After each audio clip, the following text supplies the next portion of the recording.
নমস্কার বন্ধুরা, railway group D 2025-এর আজকে আমরা 21 নম্বর ক্লাসে সংবিধানের প্রিভিয়াস ইয়ারে কোন কোন প্রশ্নগুলি এসেছিল দেখবো আজকের এই ভিডিও থেকে। সংবিধান থেকে প্রিভিয়াস ইয়ারে টোটাল 20টি অত্যন্ত গুরুত্বপূর্ণ প্রশ্ন এসেছিল, যেগুলি রেলওয়ে গ্রুপ ডি 2025-এর জন্য কিন্তু অত্যন্ত গুরুত্বপূর্ণ। ঠিক আছে, তো আজকে ক্লাসটি তোমরা ভালো করে দেখে নাও। সংবিধান থেকে অত্যন্ত গুরুত্বপূর্ণ যে প্রশ্নগুলি রয়েছে সেগুলি নিয়ে কিন্তু আলোচনা করব। পাশাপাশি রেলওয়ে গ্রুপ ডির জন্য যারা যারা প্রিপারেশন নিচ্ছ, চ্যানেলটিকে সাবস্ক্রাইব করে পাশে থাকা বেল আইকনটিকে প্রেস করে নিতে ভুলবে না। দেখো ফার্স্ট কোশ্চেন, দেখো সংবিধানের ফার্স্ট কোশ্চেন দেখো। ফার্স্ট কোশ্চেন বলা হয়েছে যে অরুণাচল প্রদেশ কোন হাইকোর্টের আওতায় পড়ে? অরুণাচল প্রদেশ কোন হাইকোর্টের আওতায় পড়ে? তোমার এখানে সঠিক অ্যান্সার হয়ে যাবে গুয়াহাটি হাইকোর্টের আওতায় কিন্তু অরুণাচল প্রদেশ পড়ে। তাহলে option A is the right answer এখানে। নেক্সট 2 নম্বর প্রশ্ন দেখো, সংবিধান থেকে বলা হয়েছে যে ডেমোক্রেসি শব্দটি কোন ভাষা থেকে উদ্ভূত? ডেমোক্রেসি শব্দটি কোন ভাষা থেকে উদ্ভূত? তো এখানে চারটি ভাষা দেখো, তোমার এখানে সঠিক অ্যান্সার তোমার হয়ে যাবে গ্রিক ভাষা থেকে উদ্ভূত হয়েছে এটি। তাহলে option D is the right answer. Next 3 নম্বর কোশ্চেনে চলো। 3 নম্বর কোশ্চেনটি দেখো, বলা হয়েছে যে কোন সংবিধান সংশোধনীর মাধ্যমে ভোটাধিকার লাভের প্রয়োজনীয় ন্যূনতম বয়স 21 বছর থেকে কমিয়ে 18 বছর করা হয়েছে?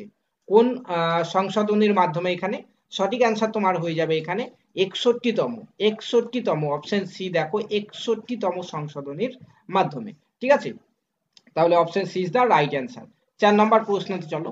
4 নম্বর প্রশ্নতে বলা হয়েছে যে পঞ্চায়েতি রাজ ব্যবস্থায় স্থানীয় সমিতির আওতার মধ্যে নিম্নলিখিত কোনটি পড়ে না? পঞ্চায়েতি রাজ ব্যবস্থায় স্থানীয় সমিতির আওতার মধ্যে নিম্নলিখিত কোনটি পড়ে না? চারটি অপশন এখানে রয়েছে, তোমরা দেখতে পাচ্ছ। এর মধ্যে পড়ে না হচ্ছে নিয়ম শৃঙ্খলা পড়ে না। তাহলে option C is the right answer হয়ে যাবে আমাদের এখানে। ঠিক আছে, তো বন্ধুরা, যারা যারা রেলওয়ে গ্রুপ ডি 2025-এর জন্য প্রিপারেশন নিচ্ছ, তোমরা এই ভিডিও ডেসক্রিপশন বক্সে গিয়ে আমাদের হোয়াটসঅ্যাপ গ্রুপে জয়েন করতে ভুলবে না। প্রত্যেকটি ক্লাসের কিন্তু একদম বিনামূল্যে ফ্রি পিডিএফ তোমরা সেখান থেকে পেয়ে যাবে। 5 নম্বর কোশ্চেনটি দেখো, বলা হয়েছে সংবিধানের সপ্তম তপশিলের আলোচ্য বিষয় কি? সংবিধানের সপ্তম তপশিলের আলোচ্য বিষয় কি? চারটি অপশন তোমরা দেখতে পাচ্ছ, যার সঠিক অ্যান্সার হচ্ছে কেন্দ্রীয় তালিকা, রাজ্য তালিকা এবং যুগ্ম তালিকা হচ্ছে তোমার এখানে সঠিক answer. Option C is the right answer. ঠিক আছে, চলো নেক্সট 6 নম্বর প্রশ্নতে চলো। 6 নম্বর প্রশ্নতে বলা হয়েছে ভারতীয় বিচার ব্যবস্থা শীর্ষে কে রয়েছে?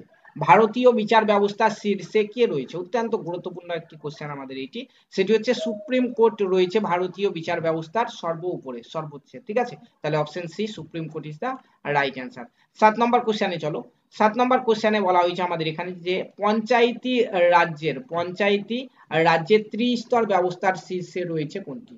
পঞ্চায়েতি রাজ্যের ত্রিস্তরী ব্যবস্থার শীর্ষে রয়েছে কোনটি? দেখো এখানে সঠিক অ্যান্সার তোমার হয়ে যাবে জেলা পরিষদ। Option C is the right answer হয়ে যাবে তোমার এখানে। ঠিক আছে, চলো নেক্সট 8 নম্বর কোশ্চেনটি দেখো, বলা হয়েছে যে রাজ্যে ভোটারের সংখ্যা সর্বাধিক, এর মধ্যে কোন রাজ্যে ভোটারের সংখ্যা সর্বাধিক? দেখো বিহার, উত্তরপ্রদেশ, কর্ণাটক, রাজস্থান। তো এখানে সঠিক অ্যান্সার তোমার কি হবে?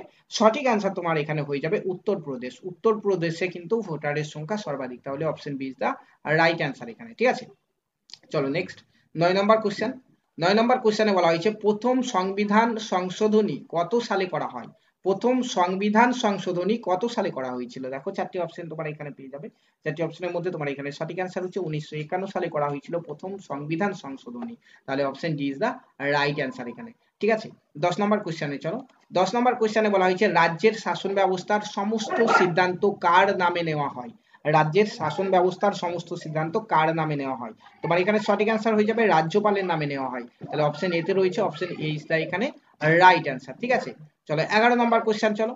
11 নম্বর কোশ্চেনে বলা হয়েছে যে ভারত সরকারের সর্বোচ্চ লিগ্যাল অফিসার হলেন কে? ভারত সরকারের সর্বোচ্চ লিগ্যাল অফিসার, এখানে চারটি অপশন দেখো, এর মধ্যে কে?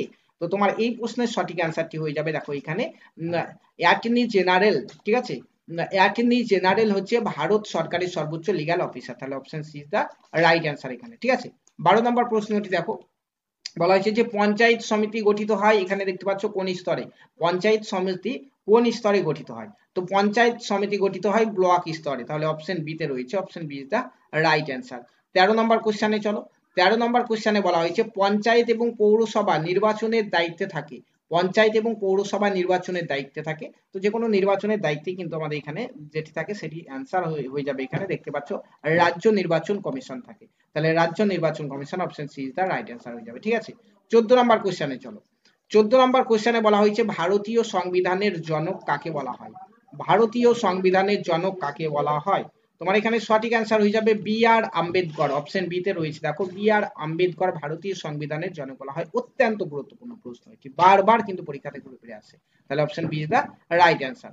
15 নম্বর কোশ্চেনে চলো। 15 নম্বর কোশ্চেনে বলা হয়েছে যে নিম্নলিখিতের মধ্যে কোনটি বিচার ব্যবস্থাকে ভারতীয় সংবিধানের তত্ত্বাবধায়কের মর্যাদা প্রদান করেছেন? তোমার এখানে সঠিক অ্যান্সার হয়ে যাবে, দেখো বিচার বিভাগীয়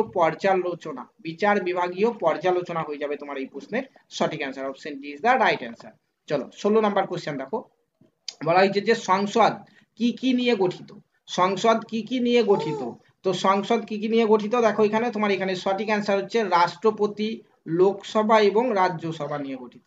তাহলে option A is the right answer. চলো নেক্সট 17 নম্বর প্রশ্ন দেখো। 17 নম্বর প্রশ্নতে বলা হয়েছে যে মুখ্যমন্ত্রীকে নিয়োগ করেন কে? এদের মধ্যে কে মুখ্যমন্ত্রীকে নিয়োগ করেন? তো তোমার এই প্রশ্নের সঠিক অ্যান্সার হচ্ছে রাজ্যপাল কিন্তু মুখ্যমন্ত্রীকে নিয়োগ করেন। তাহলে অপশন এ তে রয়েছে, option A is the right answer. 18 নম্বর কোশ্চেনে চলো। 18 নম্বর কোশ্চেনে বলা হয়েছে কোন ক্ষেত্রে সুপ্রিম কোর্ট, দেখো কোন ক্ষেত্রে সুপ্রিম কোর্ট ফেডারেল কোর্ট হিসাবে কাজ করে? দেখো এখানে তোমার চারটি অপশন রয়েছে। তো সঠিক অ্যান্সার তোমার এই প্রশ্নের হয়ে যাবে অপশন বি। দেখো এখানে আন্তঃপ্রদেশিক দ্বন্দ্ব। Option B is the right answer. ঠিক আছে, চলো নেক্সট 19 নাম্বার কোশ্চেনে চলো। 19 নাম্বার কোশ্চেনে তোমার বলা হয়েছে স্বাধীনতার পূর্বে রাজ পরিবারদের ভাতা প্রদানের যে প্রথা ছিল সেটির অবসান কোন সাংবিধানিক সংশোধনীর মাধ্যমে ঘটে? তো তোমার এই প্রশ্নের সঠিক অ্যান্সারটি হয়ে যাবে, দেখো দেখো এই প্রশ্নের সঠিক অ্যান্সার তোমার 26তম সংশোধনীর মাধ্যমে কিন্তু এটি অবসান ঘটেছিল। তাহলে option A is the right answer তোমার এই প্রশ্নের। ঠিক আছে, নেক্সট কোশ্চেনে চলো। নেক্সট কোশ্চেনে চলো, দেখো কি বলা হয়েছে। বলা হয়েছে যে জাতীয় নির্বাচন কমিশনের সদস্য সংখ্যা হলো, জাতীয় নির্বাচন কমিশনের সদস্য সংখ্যা হচ্ছে 3টি। তাহলে অপশন বি তে রয়েছে, option B is the right answer. এই পিডিএফ এর একদম নিচের দিকে প্রত্যেকটি প্রশ্নের কোনটি সঠিক অ্যান্সার দেওয়া হয়েছে এই ভিডিও ডেসক্রিপশন বক্স থেকে আমাদের হোয়াটসঅ্যাপ গ্রুপে জয়েন করে এই পিডিএফটি কালেক্ট করে নেবে। পাশাপাশি তোমরা প্রত্যেকে যারা যারা রেলওয়ে গ্রুপটির জন্য প্রিপারেশন নিচ্ছ চ্যানেলটিকে সাবস্ক্রাইব করে পাশে থাকা বেল আইকনটিকে প্রেস করতে ভুলবে না। ঠিক আছে, তো পাশাপাশি যারা আজকে হচ্ছে 21 নাম্বার ক্লাস, এর আগের ক্লাসগুলি যারা দেখোনি, এখন তোমরা একটি প্লেলিস্ট দেখতে পাচ্ছ। এই প্লেলিস্ট থেকে কিন্তু তোমরা কিন্তু রেলওয়ে গ্রুপটির বাকি যে সকল ক্লাসগুলি রয়েছে সেগুলি পেয়ে যাবে। ধন্যবাদ।